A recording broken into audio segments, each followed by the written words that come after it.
extraordinarias.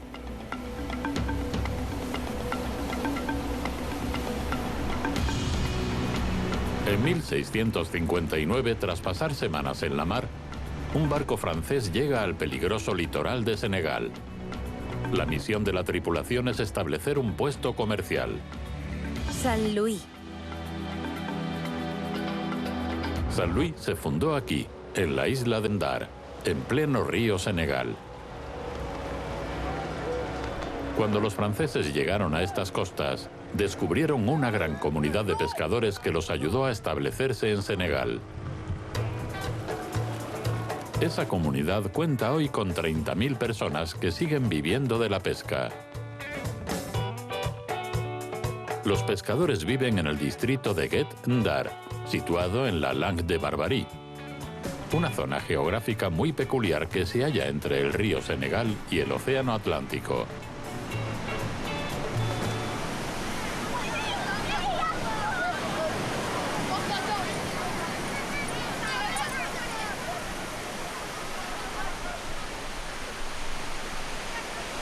El profesor Charles Cámara conoce muy bien esta comunidad pesquera.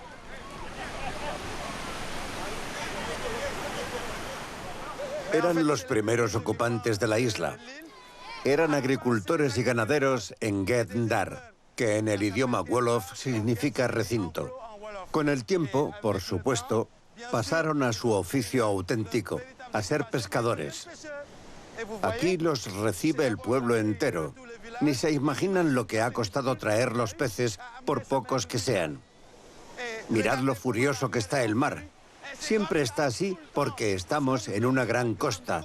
Somos gente de mar.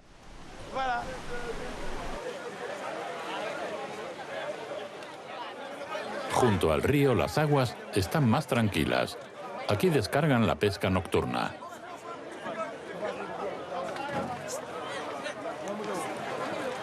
Para acceder al río, los barcos deben cruzar la desembocadura, y es más complejo de lo que parece.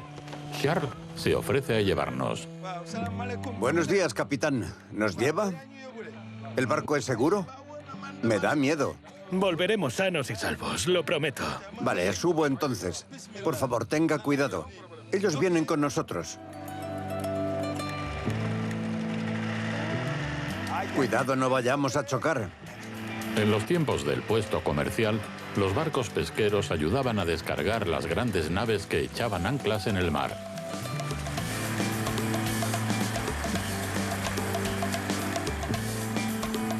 La desembocadura se halla a pocos kilómetros al sur de San Luis.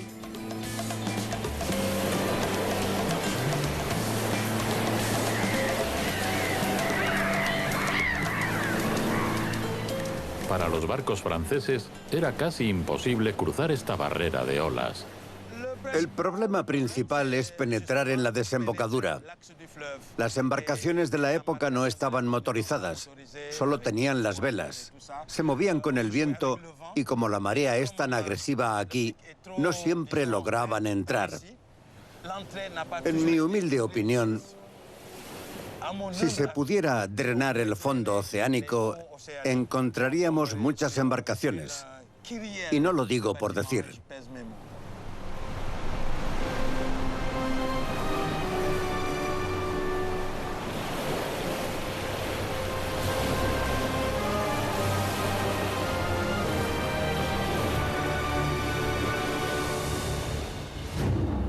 Los franceses hicieron bien en dejar que los pescadores los guiaran.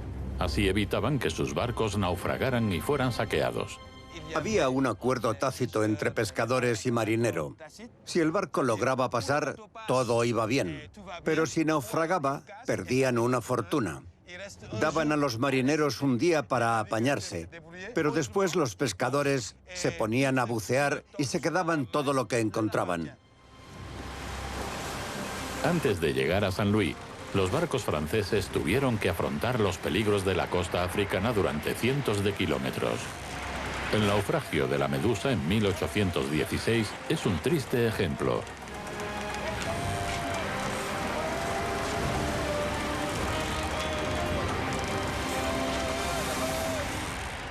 La Medusa era una fragata que tenía como cometido traer a funcionarios a Saint-Louis y sin darse cuenta encalló en arena.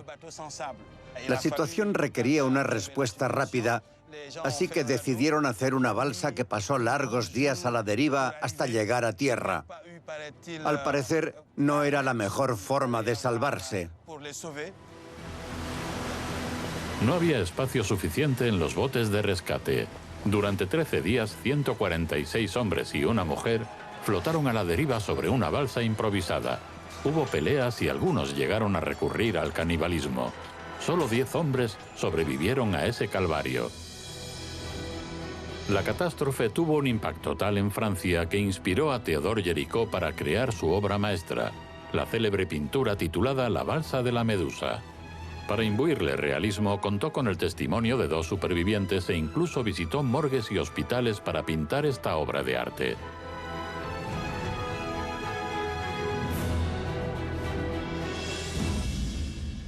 Como africano me siento identificado con esa historia. No se nos olvida lo que pintó Géricault. Es la historia de Saint-Louis y la historia de Francia al mismo tiempo. Creo que por eso me gusta la balsa de la Medusa. Eso pienso.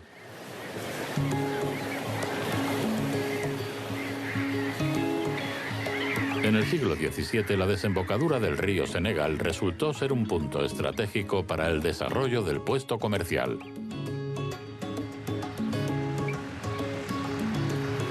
Frente al distrito de Guet-en-Dar está el casco antiguo colonial.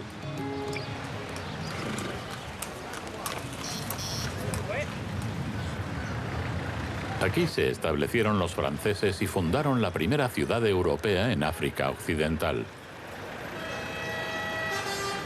Bautizaron a la isla Saint-Louis en honor a 2 reyes, Luis IX y Luis XIV.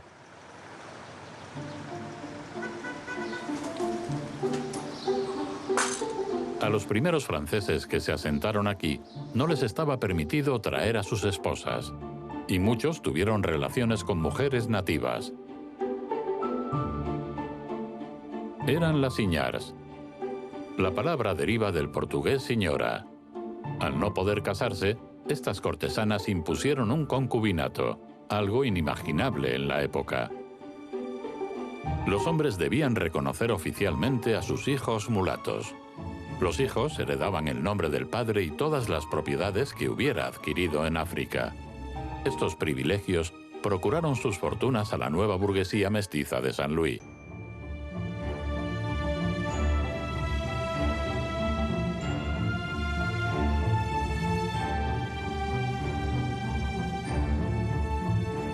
Las siñars adquirían esclavos para usarlos como esclavos domésticos. La fortuna de una siñar se medía en el número de esclavos domésticos que poseía. Algunas tenían hasta 50 o 100 a su servicio. No eran como los demás esclavos que podían venderse para ganar dinero. Aquí todavía quedan algunas descendientes de las siñars.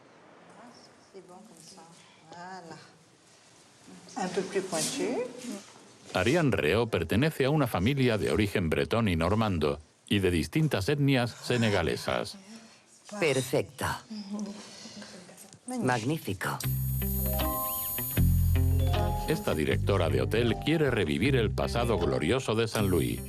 Actualmente prepara a 3 nuevas anfitrionas que recibirán a sus clientes de prestigio vestidas de época. A Ariane le fascina la gran elegancia de estas mujeres. Esto hay que colocarlo así. El foulard es importante porque es parte del atuendo. Sostén la bolsita así. Estas mujeres mulatas hacían gala de su posición con sus sofisticadas prendas europeas. Las siñars iban con sus padres al encuentro de su familia europea. Compraban en grandes almacenes y adquirían todo tipo de ropa, vestidos, tejidos y joyas europeas, aunque ya tenían joyas africanas. Cuando regresaban, buscaban sastres que pudieran reproducir las prendas que habían visto o copiar los vestidos que les gustaban. Poneos firmes y caminad un poco para ver vuestro poder e influencia. Son cautivadoras. Cuando estaban solteras, iban en busca de un buen caballero que se casara con ellas. Se reunían entre ellas para aconsejarse. Decían, ha llegado fulano, a alguien puede interesarle. Generación tras generación, las Signars se convirtieron en empresarias formidables. Gracias a su doble cultura, hacían de intermediarias entre las etnias locales y los comerciantes europeos. La prosperidad de esos negocios permitió a los franceses establecerse definitivamente y construir las primeras viviendas permanentes.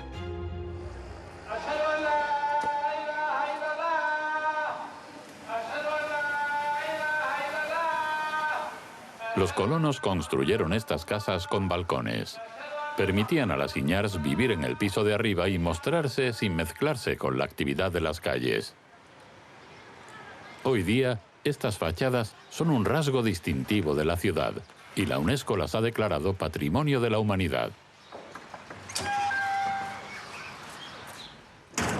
Buenos días. Suzanne Hirgy es arquitecta. Gracias. ¿Me puedo sentar? Gracias por recibirme. Esta francesa lleva más de 10 años visitando Saint-Louis para estudiar su patrimonio.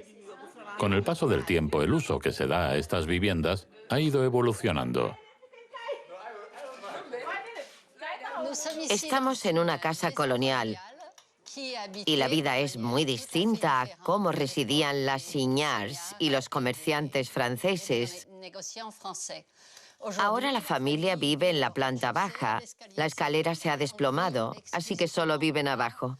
Han restaurado lo que en las aldeas senegalesas tradicionales se conoce como tapad, donde la familia come y se reúne.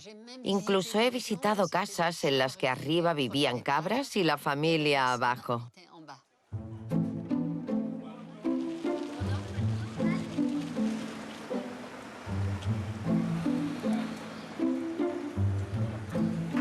Pocas casas en Saint-Louis conservan la arquitectura original de la época.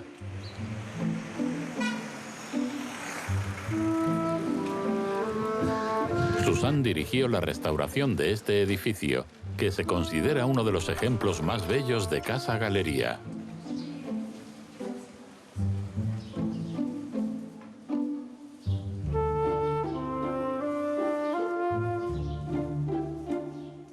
Esta casa fue construida por comerciantes de Burdeos en el siglo XIX. Hoy día la planta baja se ha convertido en salón, pero originalmente era un almacén de mercancías.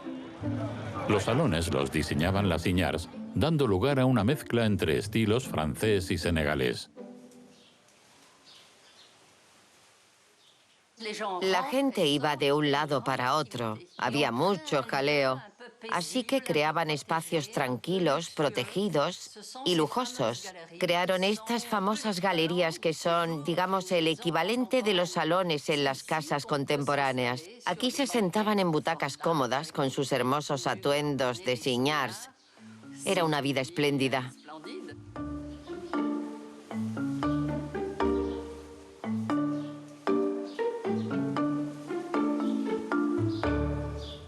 La casa está orientada al oeste y se halla frente al océano, de modo que por la casa circulan corrientes que la depuran de ese aire nocivo al que tanto temían los europeos. Efectivamente, sucumbían a muchas enfermedades. No solo a la malaria, también estaba la peste y las epidemias del cólera. Los europeos hacían todo lo posible por crear un hábitat sano. Las Signars también adoptaron este sistema y ventilaban la casa por la mañana con las brisas marinas y con los vientos fluviales del río por la noche. Si los franceses se asentaron en Saint-Louis, fue ante todo por el comercio.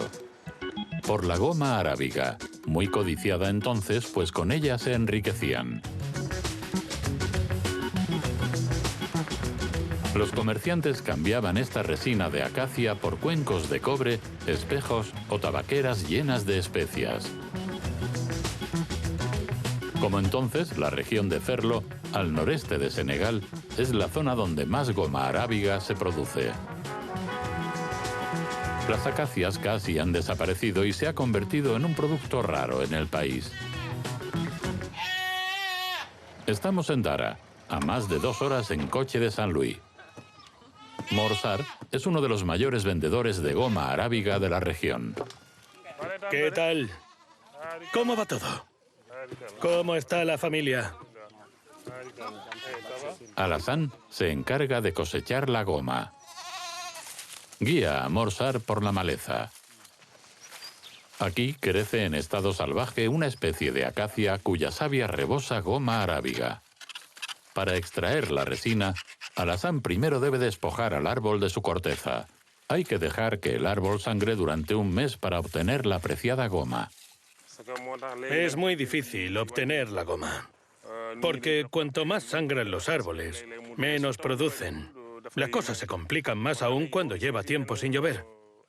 Los árboles están muy separados. Es el problema de este trabajo.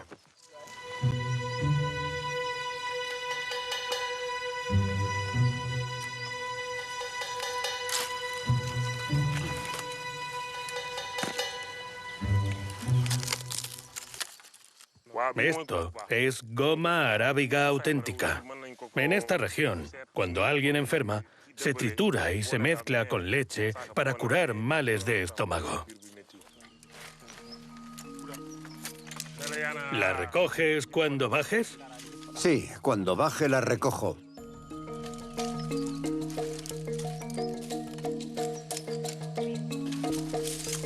Esta resina no solo es beneficiosa para la salud. Hasta el siglo XIX los europeos le daban muchos usos, como impermeabilizante para techos, por ejemplo, o incluso como adhesivo de sellos. La goma arábiga era indispensable en aquel entonces, como hoy día. Por eso se encuentra en tantos productos como dulces, alimentos y muchos fármacos, claro. Cada día, Alassane debe trabajar en unos 20 árboles para obtener unos pocos kilos de resina. Hora de volver a la aldea a negociar el precio de la mercancía.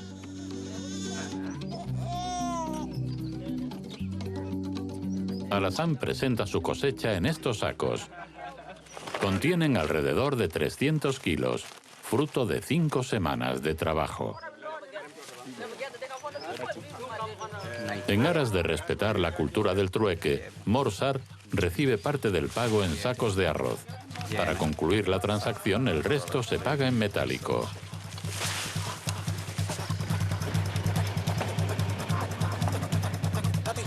Morsar prosigue su recorrido por la región. Todavía debe visitar varias aldeas de la región de Ferlo.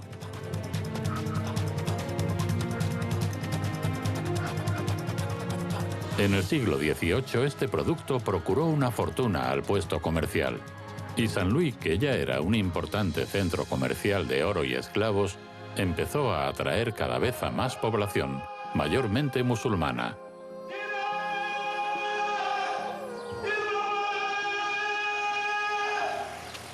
Es hora de la oración.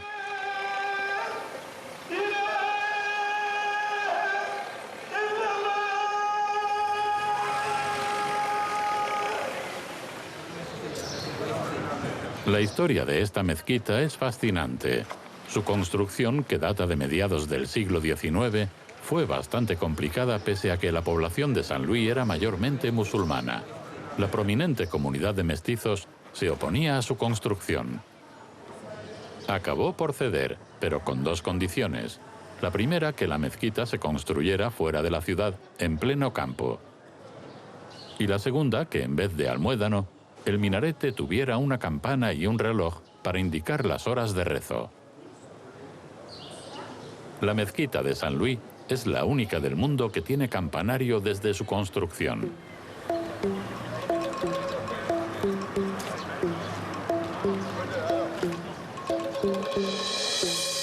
La historia historia de Senegal la transmiten oralmente de generación en generación cuentacuentos llamados griots. La tradición de los griots existía mucho antes de que los franceses se asentaran aquí. En una época en la que no existían escritores, los griots se encargaban de narrar las leyendas de los reinos.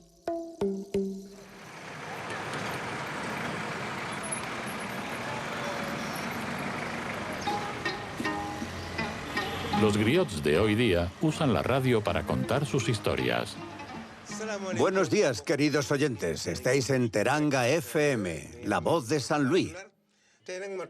Hoy me acompañan mis dos amigos, el Haj Sabi y el Haj Alioune Badar Mbeng, más conocido como Mahou.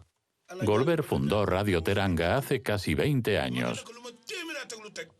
Cada lunes, junto a sus dos amigos griots, emite un programa sobre la historia del país. Cuesta no abordar la cuestión de la presencia francesa en San Luis. Ahora, para relajarnos, vamos a oír una voz de oro. Hablo de ello todos los días cuando se presenta la ocasión, porque me niego a olvidar mi pasado. Pero creedme, pasead por la ciudad. Cada rincón tiene historia tanto senegalesa como francesa. Y cuando conoces a alguien de San Luis, no tardas en encontrar a un francés. Igual que si estás en París, rascas un poco y encuentras a alguien de San Luis. Es como un matrimonio entre amor y razón.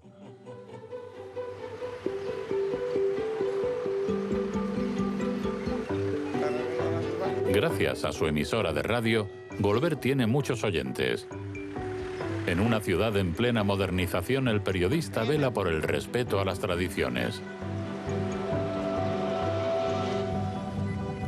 Golbert suele hablar a sus oyentes de una fe ancestral que sostenía que San Luis está protegida por una diosa. Se llama Mam Kumba Bang y vive en el río. Para no encolerizarla, se acostumbra a hacer ofrendas y sacrificios.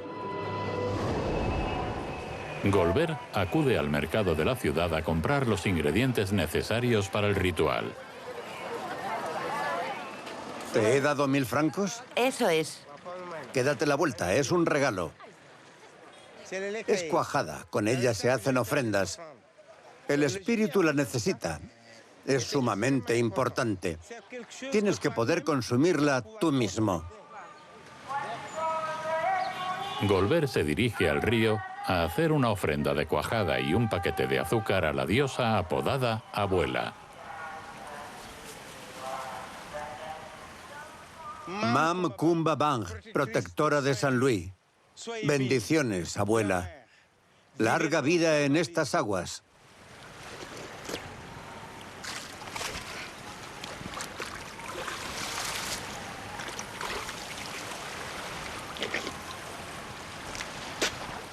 Gracias, abuela. Siempre que tengo un problema, como cualquier persona de San Luis, tengo que hacer la ofrenda correctamente. No pueden ser menos de 15 veces en 30 días o mis deseos no se cumplirán. Es vital que yo sea sincero y puro, que esté convencido de que está ahí y tiene el poder que Dios le dio para velar por mí, protegerme y hacer que mi país avance. Antaño se recomendaba a todos los visitantes de San Luis que presentaran su ofrenda antes de hacer cualquier cosa en el río. Esos son los restos de uno de los primeros puentes que se intentaron construir aquí. Los franceses trabajaban en él por el día, pero como no presentaban ofrendas, cada noche el espíritu del río lo devastaba como diciendo: «Tened cuidado o os daré una lección». Al final, los franceses lograron construir otro puente sin tragedias, el puente de Faidherbe. El puente debe su nombre a Louis Faidherbe, antiguo gobernador de Senegal.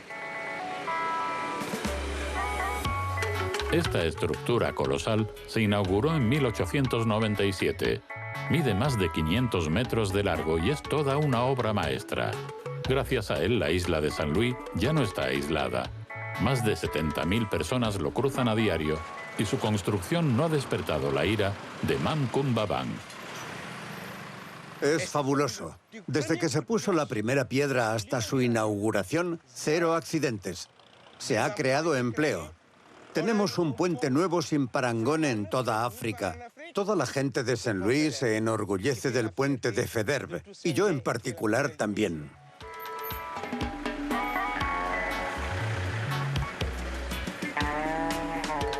El puente se construyó a finales del siglo XIX y con los años se ha convertido en un símbolo de la edad dorada de Saint-Louis.